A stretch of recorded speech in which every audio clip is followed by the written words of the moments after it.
Now on to the main event, the Fireside Chat. I have the good fortune of counting as one of my colleagues and friends, the Honorable Lawrence J. Vilardo.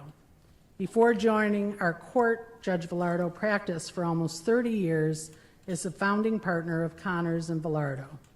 Judge Vilardo became a member of our court in October 2015 when he was sworn in as the 17th district judge to serve in the Western District of New York. Judge Vilardo is a 1980 graduate of Harvard Law School, where he served as a member of the Law Review.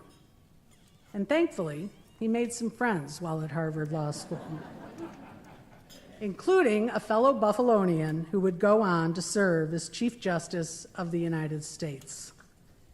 Chief Justice John G. Roberts, Jr. was born in Buffalo and spent his early childhood living in Hamburg before his family relocated. After graduating as valedictorian of his high school, Chief Justice Roberts attended Harvard College, where he graduated at the top of his class in 1976 with an A.B. in history, and then attended Harvard Law School, where he obtained a J.D. and served on the Law Review. After law school, Chief Justice Roberts served as a law clerk to Judge Henry Friendly at the U.S. Court of Appeals for the Second Circuit, and then was a law clerk to then Associate Justice of the Supreme Court, William Rehnquist. After his clerkships, Chief Justice Roberts had various roles in government, including Special Assistant to the Attorney General of the United States, Associate Counsel to President Ronald Reagan, and Principal Deputy Solicitor General. From 1986 through 1989 and 1993 through 2003, Chief Justice Roberts practiced law in Washington, D.C., and was considered one of the most skilled and distinguished advocates to appear before the Supreme Court. On May 8, 2003, so 22 years ago tomorrow, Chief Justice Roberts embarked on his judicial career when he was confirmed by the U.S. Senate to a seat on the Court of Appeals for the District of Columbia Circuit. 2 years later, he was nominated by President George W. Bush to serve as Chief Justice of the United States. And later this year, on September 29, he will be marking his 20th anniversary as Chief Justice. Chief Justice Roberts is the 17th Chief Justice to serve in this nation's history. Please join me in welcoming Chief Justice Roberts and Judge Vilardo.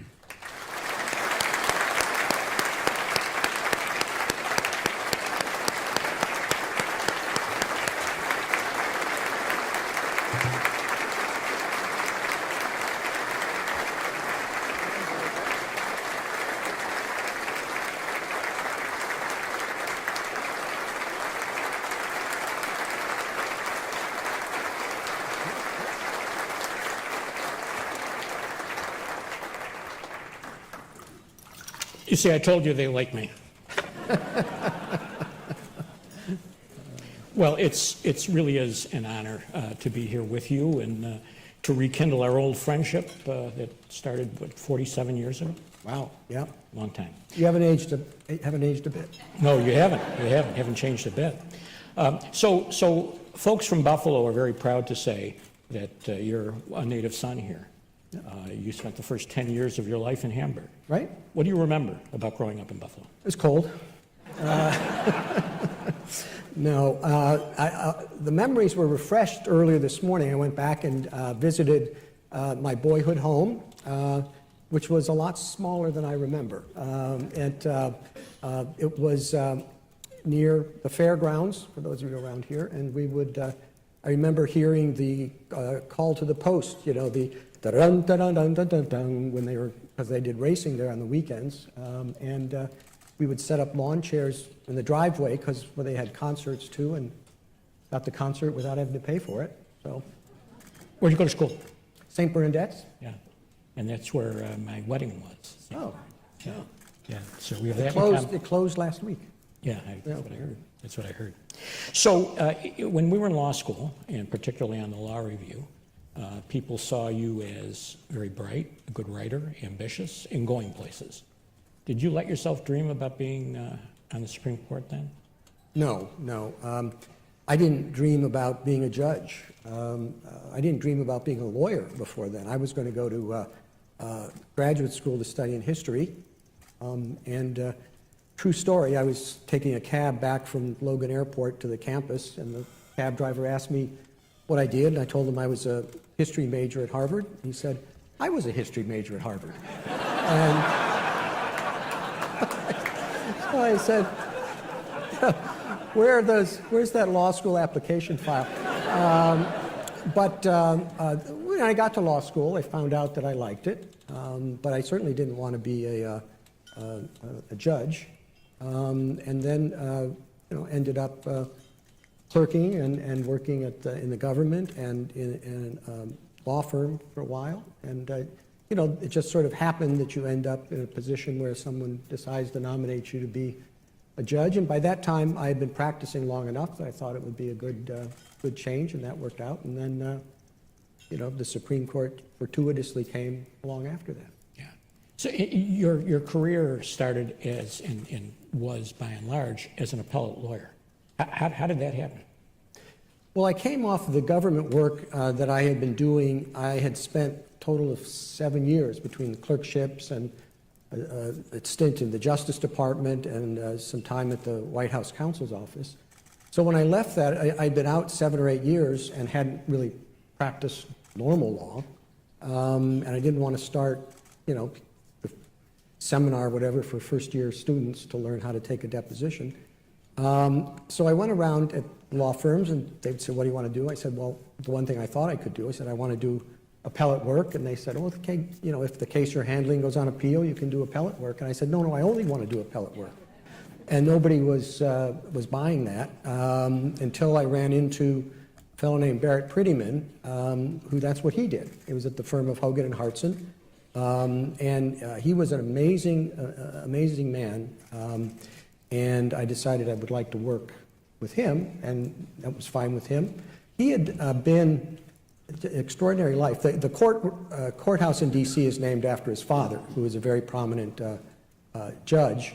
But Barrett, at age 18, left high school in D.C. and went to England, and then joined Patton's army, hurtling toward Berlin. And they were ambushed, and his unit found themselves in these foxholes, terrible cold through the night, and the Germans were sort of picking them off sort of one by one. And he swore that if he made it to the morning, he would wake up happy every day.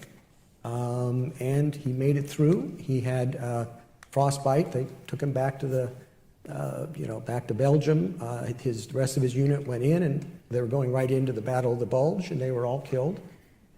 So he kept his vow, as far as I could tell. It was a very upbeat person, very, very, pretty much everybody else on their law walls had pictures of, fox hunting or old English judges. And, he had pictures of clients like Truman Capote and Catherine Ann Porter, and and he had a great attitude, and I really enjoyed practicing law with him. And he woke up happy every day, even after he started working with you?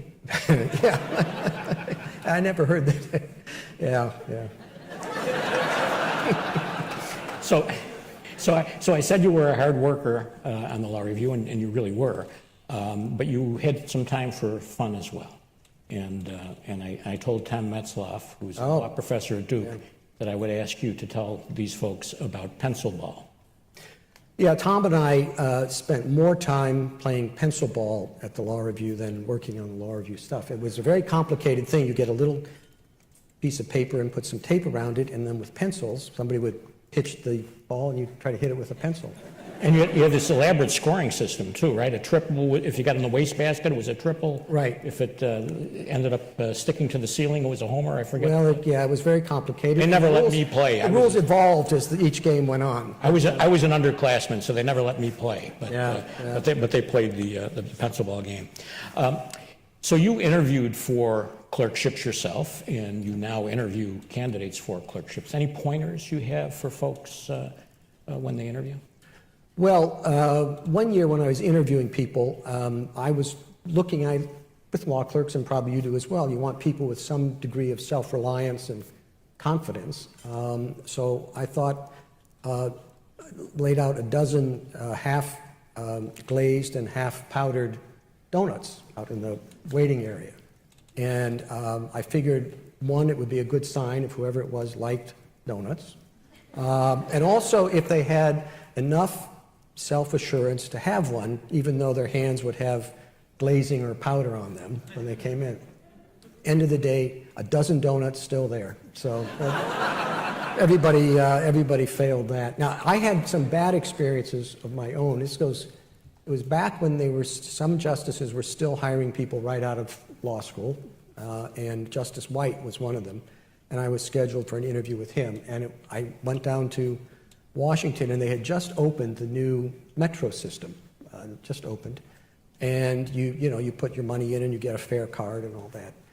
I don't think they do this anymore. I'm sure they fixed it back then, but all I had was, a 20, and put it in and put in the fare. It was 40 cents to Union Station. So I got $19.60 in quarters or whatever.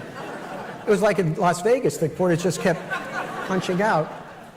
But I was a law student. I wasn't going to leave them there. Right. So I put some in here and some in here in these other pockets. And I walked into Justice White's chambers, and I was jingling, jingling. He kind of looked strange at me, and I crossed my legs, and $1.50 fell out on the floor. I didn't get an offer from him. Tom Metzloff got that job, right? He clerked. Yeah, Tom, my pencil ball opponent got the job instead. Yeah. So you really are a terrific writer, and you were back in law school as well. I still remember you're telling me that if I had a sentence that had 3 prepositional phrases or more, go back and rewrite the sentence because the sentence needed rewriting. Where'd you learn to write? And is there any one person who you credit for teaching you how to write? Well, I think the way to learn to write is to read good writing. And I read a lot. I liked Conrad, and Elmore Leonard. I mean, Joseph Conrad, if you want to write long and flowing, elegant sentences, and Elmore Leonard, if you like punchy sentences. And I think that helped a lot. When it came to writing briefs, though, I had a secret weapon. I have 3 sisters. None of them is a lawyer, and yet they're very bright. And I would send, for most cases, a copy of the draft brief to them and ask them to read it once, and then I'd call them and ask them what it was about and who should win. And if your writing isn't clear enough for somebody who's an intelligent layperson to get through it and to understand, basically what's going on. I mean, they wouldn't say, under ERISA this or that, but they say, the guy who, was driving the truck, should have looked left and he looked right, and, the safety brake didn't work, so the other person could pay. And if it was the right answer, then, and I see it today, and I bet you do too, when you read so many briefs and read them carefully, but it's not like you can devote as much attention to however many cases you're hearing. So you want to make sure that somebody who's going to read through it once, maybe a little more quickly than you'd like, really gets the gist of what you want. The other thing I'd like to do is read aloud. And again, no matter how complicated it was, you should be able to stand up and read it to somebody and have them basically follow. I mean, otherwise your sentences are too convoluted, not direct enough. And I think those are 2 things that serve me well. Do you still try to do that now when you write decisions? You try to make them simple and people accessible? are always complaining and walking down the halls, and they're reading out loud, and no, they don't do that. Yeah, but you try to make your decisions accessible. And I'll tell you, I mean, it's not, there are cases where, we don't necessarily study every brief, and if you file a brief and you can't, I can't read through it once, right, it's going to, okay, I've got to read through it twice, and, sit down with the law clerk and say, what do you think this is about? Yeah. And I think people place too much emphasis on like showing off their intellectual sophistication or the nuances instead of just being very direct in your writing. And I always think, particularly in the cert petitions when I was doing those, it's very hard. I don't know what the rate is now, 2% or less than that get granted. I always thought it was important to put something in that would catch somebody's eye.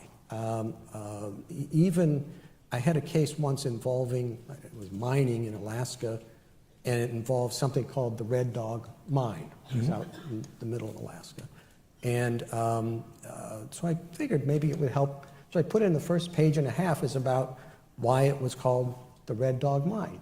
And it was because you get these stories in Alaska where somebody has to fly out to get emergency insulin, and they fly back. And this was flying back, and the guy who had his plane, he always had this red dog, in his plane. And the plane coming back crashes, but the dog, survives. The pilot doesn't. The dog runs to the village, and they get the insulin and all that. And then hopefully you read on, and it's about some mining regulations or something.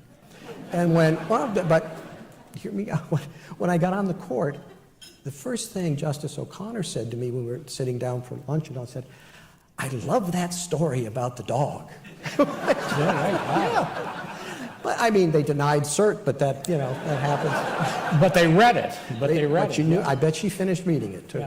Yeah. So when I write decisions, I tell my law clerks that half the people who read the decision are going to think I'm an idiot because they lost. But I want them to at least understand why I'm an idiot, at least why I made the decision that I made in the case. Because I think it's important to write so that it's accessible for people. And judges, do the same thing, I think. Yeah, I think so. Yeah. Let's talk about something a little more important, a little more substantive.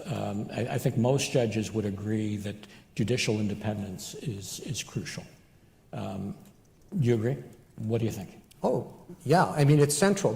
The only real political science innovation in our Constitution, I mean, parliaments have been around for 800 years, and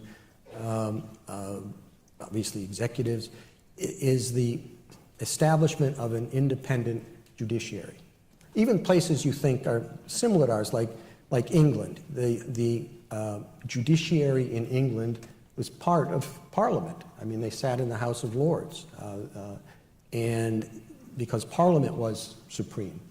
But in our Constitution, judges and the judiciary is a co-equal branch of government, separate from the others, with the authority to interpret the Constitution as law, and strike down, obviously, acts of Congress or acts of the president. And that innovation doesn't work if it's not, the judiciary is not independent.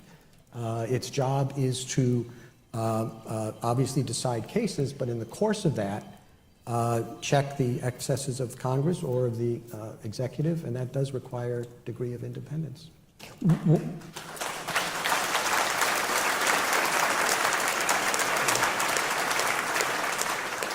What do you think of these calls for impeachment of judges based on the decisions that they've made?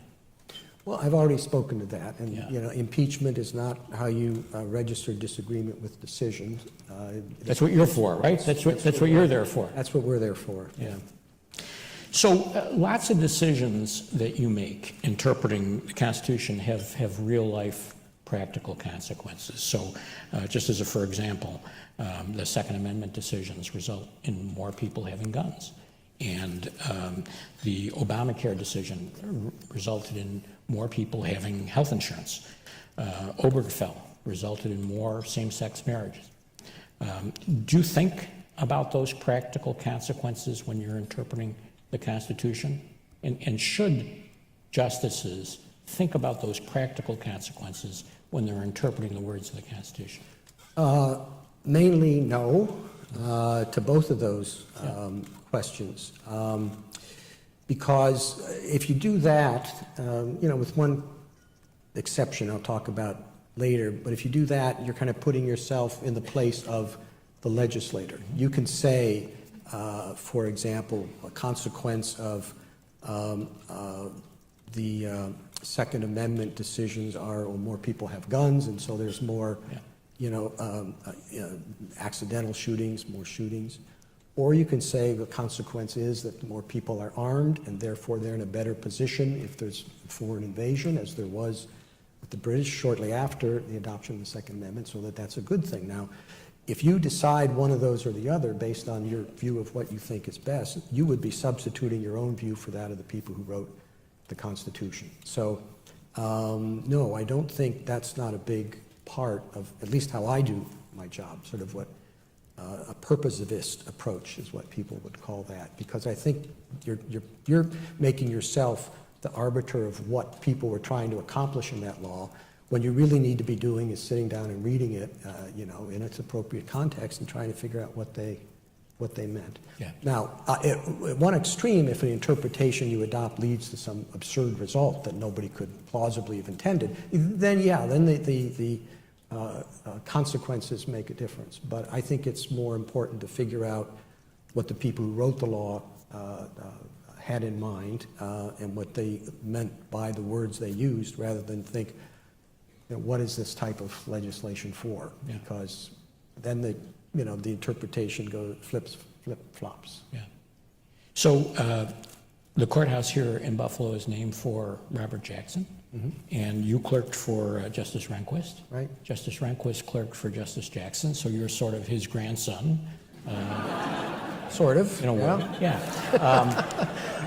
Does that have any special meaning for you? I mean, I know one of the photos, one of the portraits you have hanging, one of the 4 portraits you have hanging in The Justices Conference. in the conference room. Yeah. Is Jackson. Yeah. Yeah. Would you talk about that a little bit? Well, sure. I mean, obviously, one of the more remarkable members of the court in our history. Part of the reason he's in our conference room is he was, the Solicitor General who argued before the court, the Attorney General, in charge of the branch of justice and the administration, the prosecutor at Nuremberg, which was very controversial on the court. His colleagues did not think that was necessarily something he should be doing.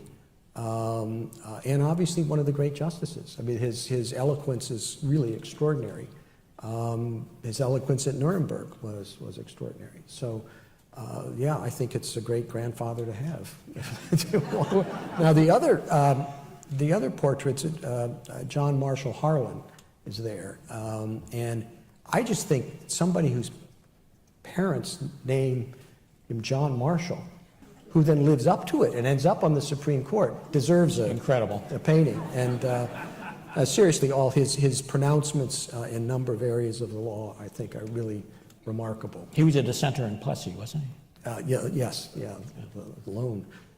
That's when he said that we have a colorblind constitution. And the other one is Cardozo. At one time, I had 5 colleagues on the court from New York. So I figured I had to give them some New Yorker on the wall. And then, of course, the great Chief John Marshall as well. Yeah. So I read a speech that you gave to your son's graduating class that talked about the importance of getting to know the folks who work at the school, the custodial staff, the janitorial staff, those kinds of things. Why is that important, and why was it important enough for you to give that message to your son and his classmates?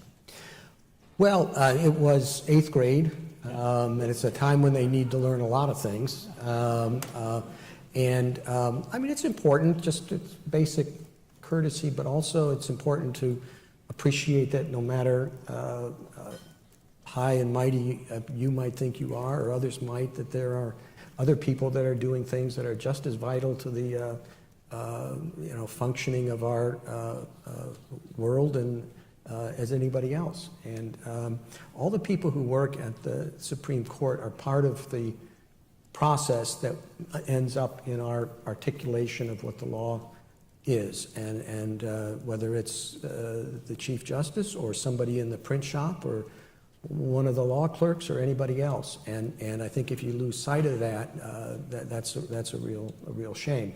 And I do think, again, particularly 8th grade is a good place to learn that. Did you do that when you were in school? Did you get to know those folks when you were in? Oh, sure, yourself? yeah.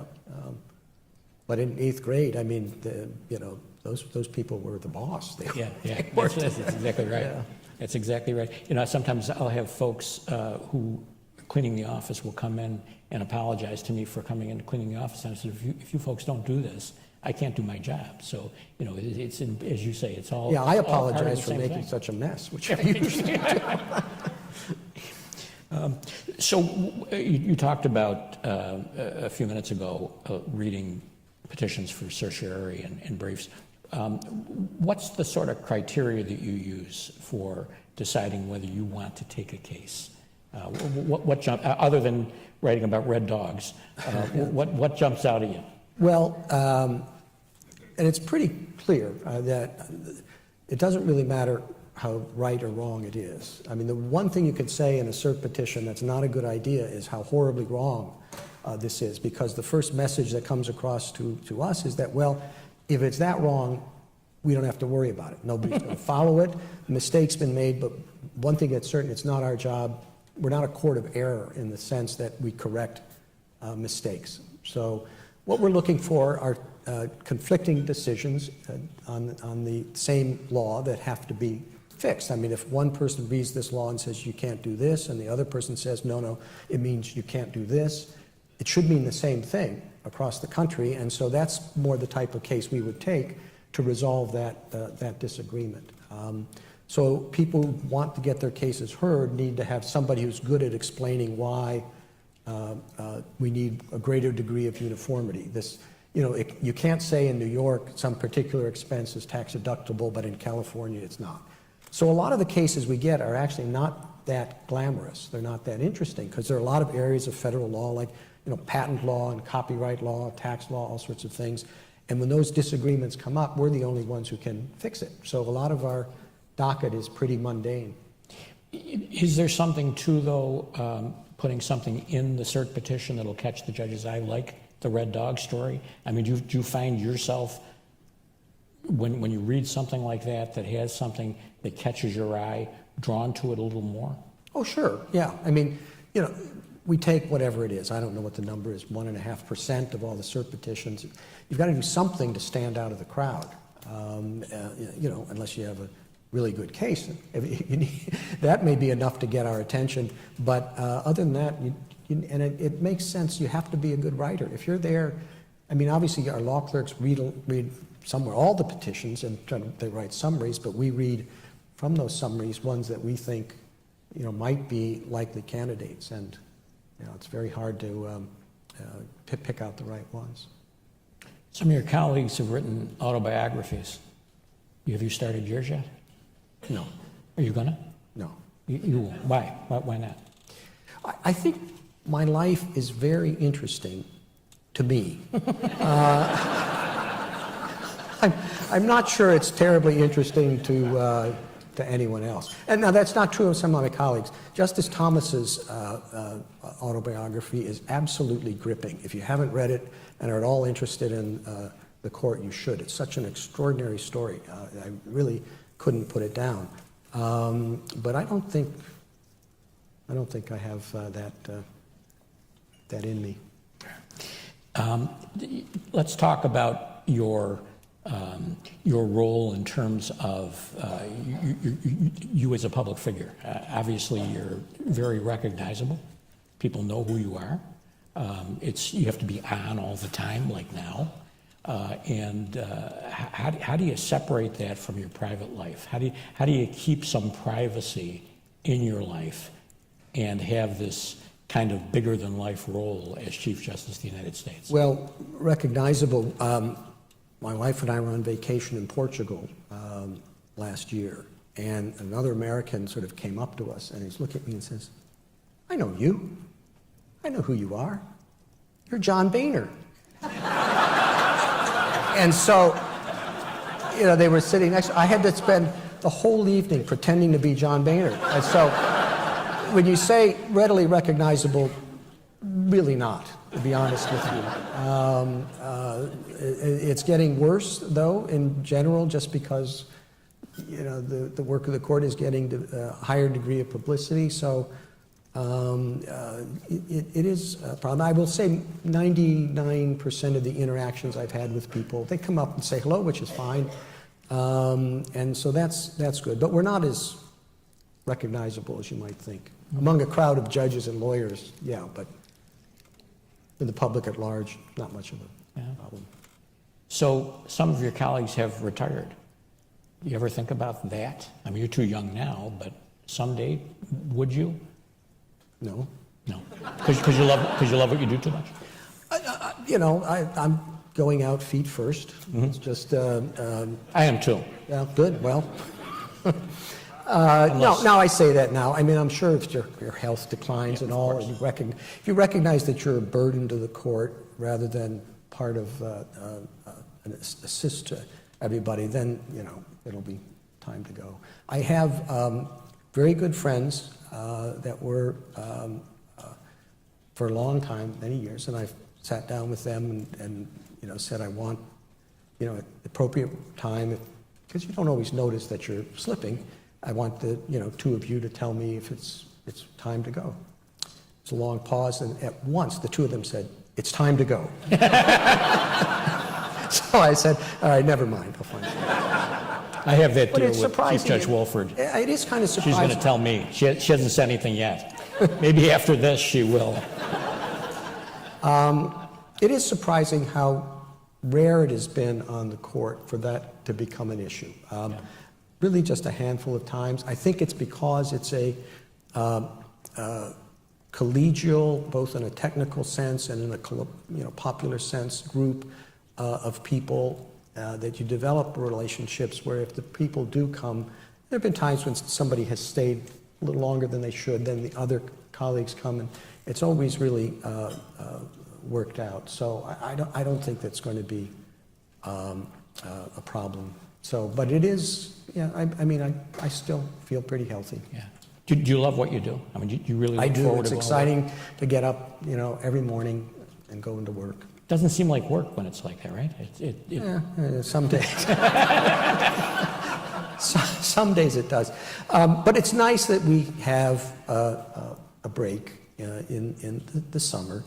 Louis Brandeis, one of our great justices, said that he could do the 12 months worth of work in 10 months, but he couldn't do it in 12 months. And I think there's a lot of wisdom in that. We work at very close quarters on very important issues, on very sensitive issues, at work that is hard to do, and we do need a little break from each other. Yeah. But it does, it's interesting, it really creates such a strong bond. I'm sure people, you know, listening to the news or reading our decisions, particularly, you know, decisions that come out in May and June maybe, think, boy, those people really must, you know, hate each other. They must be at hammer and tong the whole time. And we don't. I mean, the dealing with the type of cases we do and their significance, it's something only those 9 people can know. Whether you take something as basic and fundamental as whether somebody lives or dies, you share that in a very intimate way, or whatever else that is the most important issue facing the public. And even if you are on opposite sides, more often than not, and we're not, more of our decisions are unanimous than anything else, which people lose sight of. But it is a strong bond. I think when Justice Ginsburg and Justice Scalia were on the court together and their friendship got some publicity, I think people got to understand that a little bit more, because RBG talked publicly about it a lot, and just how fond she was of Justice Scalia and vice versa, even though they were at opposite ends of lots of decisions. Yeah, and a lot goes into that. And you know, you have more in common with some colleagues than others. Sure. So I do things with some of my colleagues that I don't with the other, and vice versa. But it is a bond, and you know, and there are issues and discussions I don't share with my wife, and I know others don't, just because they find it easier not to know, you know, in terms of that, so they don't have to worry about it. But so it is it's a small group. The bonds of real affection and friendship and shared experience are very, very strong. And I think we try very hard not to let disagreements of the moment break that. So you've been on the court for 20 years, Yeah. and you were a circuit judge for a couple of years before that. Mm-hmm. Read a lot of district court decisions over the years, Mm-hmm. so I'm looking for a little advice now. What can you tell district judges about the decisions they write that might help us? Yeah. Brevity is good. And I think it's you know. Are my law clerks listening to this? Particularly with the district court, we recognize the primary responsibility of the district courts to deal with the facts. And we don't want to be second-guessing the facts. And so that's an important thing to address if it's going to be in the opinion, to make it clear what findings you've made about what and what hasn't. And then I remember Justice Rehnquist, for whom I clerked, was very adamant about that. And he was a very good trial lawyer. He said, you don't want to waste too much time, you know, on the law. If the facts are more important than the law, and then, you know, as it moves up, people are focused more on the facts. He tried, when he was in my position as Chief Justice, he was remembering his days fondly as a trial lawyer, and he assigned himself to a district court in Virginia to hear a trial, just to kind of get back on the saddle in that way and stuff. And he did, and he issued a decision, and they appealed, and the Fourth Circuit reversed him. Is that right? And he never did it again. No, but the only thing that made him mad, and he was really upset about it, is that they issued it as a per curiam opinion. Said nobody had the guts to put their name on it. But, You ever think about doing that, trying to be a trial judge? No. Because, well, you didn't try cases, so No. difference there. Yeah. So you became Chief Justice in 2005. You worked with Justice O'Connor and then Yeah. Justice Ginsburg. Yeah. And now there are more women on the court than ever. Has that changed the dynamic or the culture of the court in any way?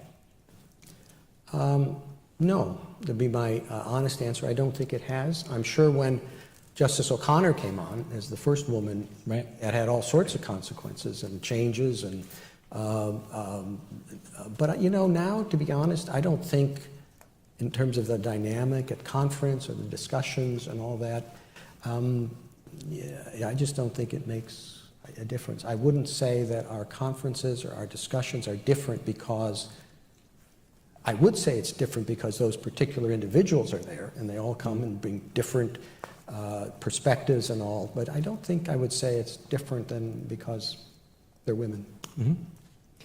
So there's been a lot of criticism of some decisions because they've changed precedent, right? The abortion decision most recently and other decisions like that.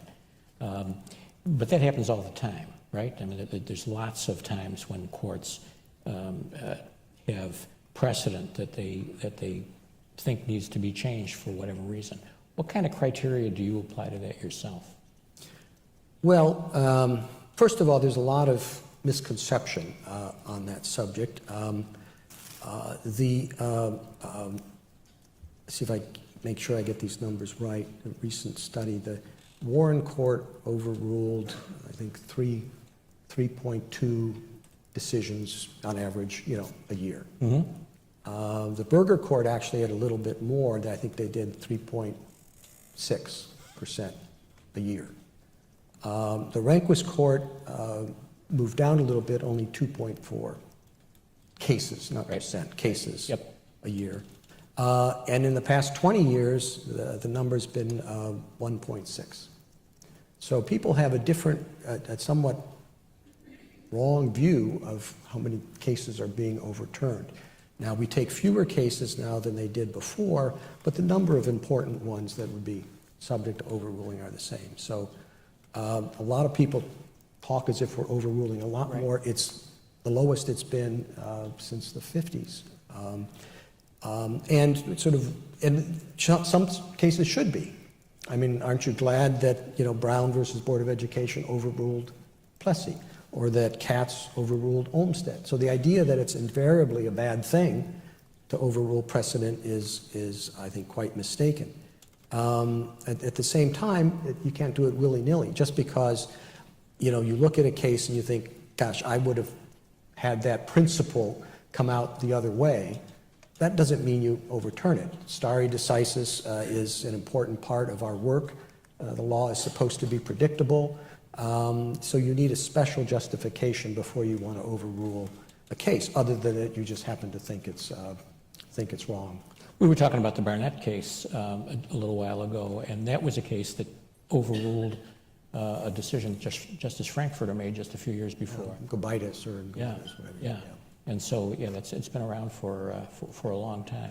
Yeah. So when you do that, you have to. The first thing has to be that it's clearly wrong. The second thing has to be, does that make a difference? I mean, if, for example, you say, or you can't figure out what the filing deadline is, you know, is it 10 days under the rule or is it 12 days? You have to decide it.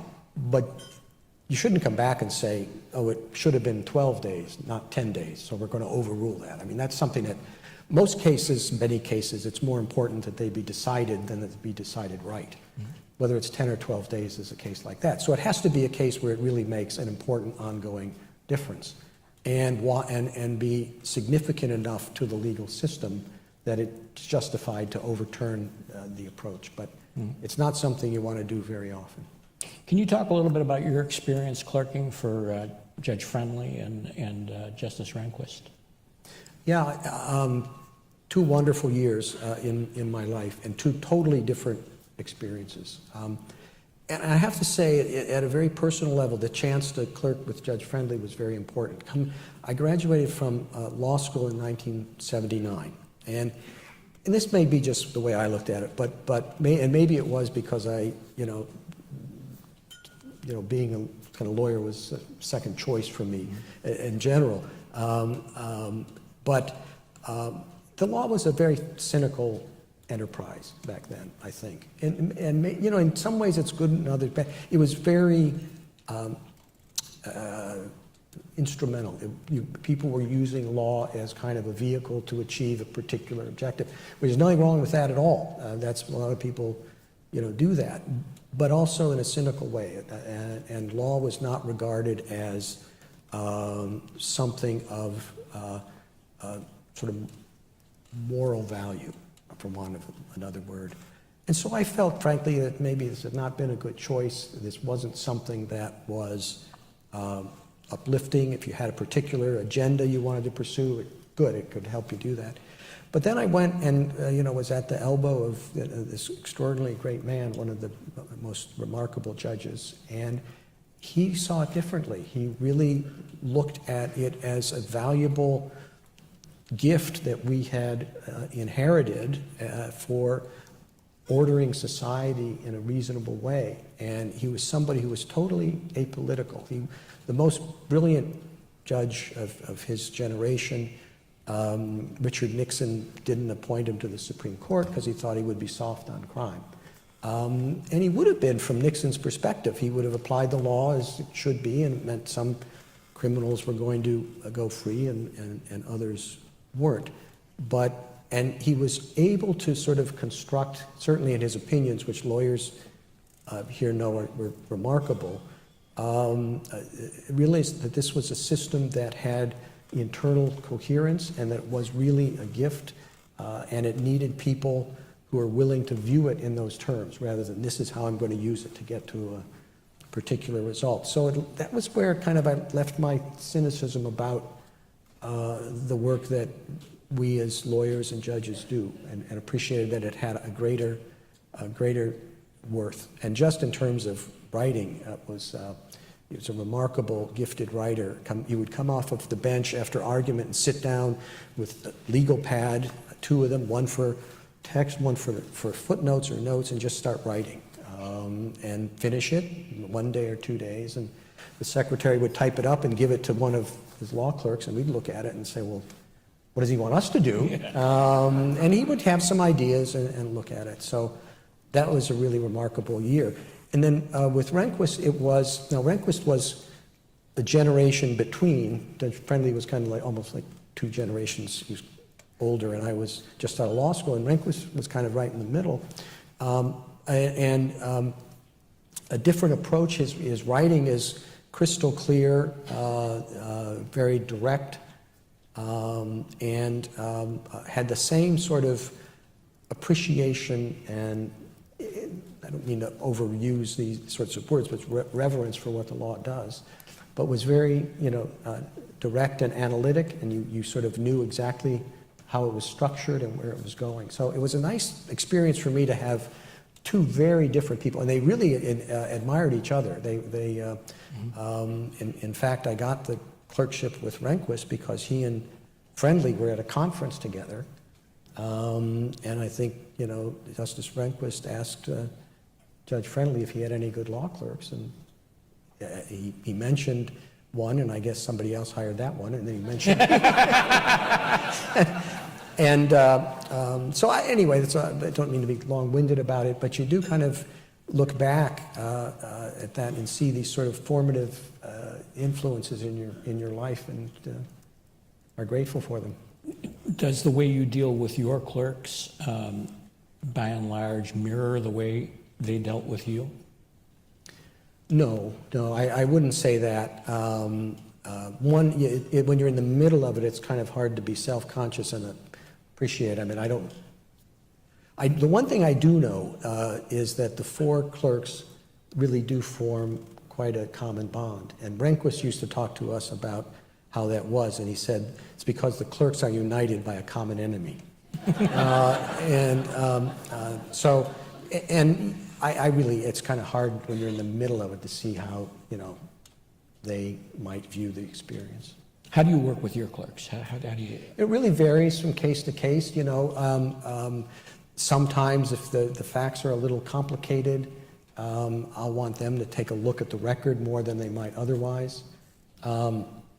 Sometimes if I feel comfortable that I know the law in an area, I'll have them do that, but I would go in much more carefully because I'm probably wrong about it. I want to make sure that I'm not letting, errors that might have crept in affect my understanding. And then we'll go back and forth. Sometimes I'll draft something and they'll look at it, and they don't have the problem I had with Judge Friendly. Their edits come back pretty extensive sometimes. And you encourage that, right? I mean, I'm sure you ask them. Well, what's the point otherwise, right? Right, exactly. And sometimes I'll want to look at the facts a little bit more. But then when we get closer to the end, I have all 4 of them sit down together and we all go over the draft of the opinion. So you have somebody who's sort of been looking at it very carefully. Hopefully I'm one of those people too, and then the others who have just kind of like read it. So in a way it's like, when I talked about doing briefs, you want to make sure that someone sort of putting eyes on it for the first time can really figure out what it says. How do you decide which clerk works on which case? I leave that entirely up to them. They make those decisions? Yeah. You always happy with the decisions they make? No. Well, you still don't put your thumb on the scale? To be honest, they're all extremely bright. It's a real, as I'm sure you know, it's a real gift that the system has developed where we get these very, very bright people to work very, very hard, and they come up with such great work products. So. And when you hire clerks, have they generally clerked for a district judge or a circuit judge first? Oh, sure. Always? Always, yeah. So unlike Justice White, who... That was kind of the fading out of that experience, I think. And, you want to get the view of a judge who's been with them for a year, I think, because that helps a lot. And one-year clerkships? Absolutely. Why? You don't want them to get too good. I mean, that's the case. No, very seriously. I mean, you don't want them to get too good at what you're supposed to do. You want to make sure that you are the one doing the work. Yes, they're going to help you on what the cases say about this, or how the facts look on this issue. But you don't want them to get too good because... And because you think there's a danger of you using them as a crutch too much? Yeah, you want to make sure that issue doesn't really come up. Yeah.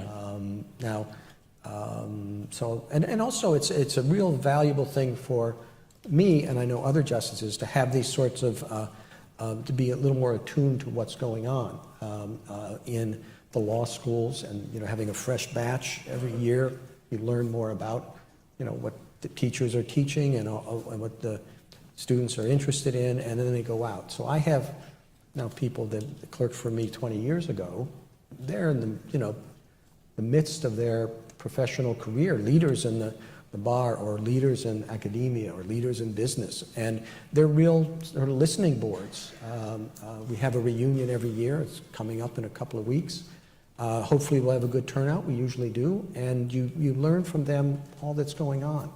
You know, what's going on in the law firms, and the people who are there will let you know. What are they teaching in law schools these days? And they'll let you know. What are you teaching in law schools these days? And it's nice to have that pipeline. I mean, now I have almost 100 out there at different stages, and it keeps you attuned to what's going on. Yeah, I mentioned to you earlier today that I have you to thank, you and Dave Lebron, who is the president of the review, to thank for my clerkship. You sent me to, or suggested that I apply to Judge Irving Goldberg down in Dallas, Texas. And that was the best professional year of my life because, as I said to you earlier today, it was a wonderful experience kind of being a judge but not having the buck stop with you. So the pressure's not there, but the wonderful part of the job is. And that makes clerking, I think, a really unique experience. So let's get to our time is running out. Let's get to the heart of what I want to talk to you about. There's a lot of Buffalo Bills fans here.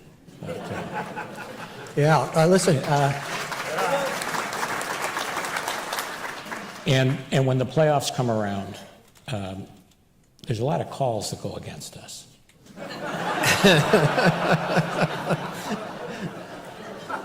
Are you going to be around to handle some emergency appeals this season? You know, we're getting tired of the same old thing happening to us year after year. Yeah, I can see that. Yeah. Well, I was here long enough. I know I had a poster in my room of Jack Kemp, quarterback, and I think Darryl LaMonica was there too. Yep. And Pete Gogolak, who was the first soccer-style kicker. Even Cookie Gilchrist, if I'm remembering that. So that was what was posted on my wall. But I left when I was 10, and we moved to a town in Indiana. Chicago was the closest place. So you're a Bears fan? I'm a Bears fan. But look, when I was growing up, it was Dick Butkus, Mike Ditka, and really, if he hadn't blown out his knee, the greatest running back in NFL history, Gale Sayers.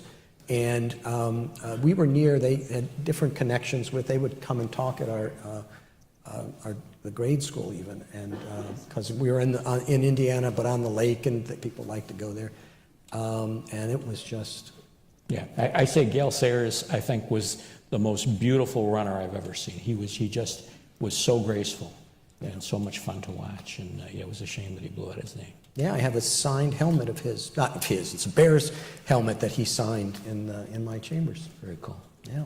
Well, thank you so much for doing this. This is an honor for me, and this was a very pleasurable hour. So. Well, not at all. Thank you for having me, giving me the opportunity to go back and see my boyhood home, and rekindle memories of Buffalo. I appreciate it. We're proud that Thank you all here. for being here. Proudly from here. Thanks.